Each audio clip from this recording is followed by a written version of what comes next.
Hey guys, in this video I'll show you how to create an Autoexec for CS2. First what you're going to do is you're going to open up Steam, going to go into library, right click your CS, go into properties, click on installed files, go into browse, go into game right here, go into CS2 right here, and lastly CFG. Here you need to make a file,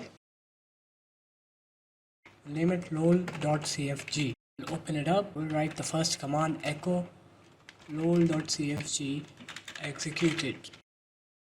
Now here we're gonna write our command cl show fps1, and here you can write your other commands, the commands that you want, your movement command, your jump command, anything. And when you're done, just click on save right here, close the tab, open up your game.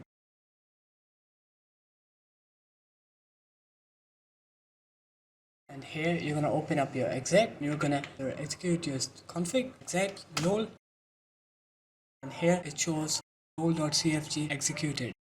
And that is how you make an auto exec in CS2. So there you have it. Guys, if you found this video helpful, leave a like, comment and subscribe to the channel, and I'll see you in my next one. Peace.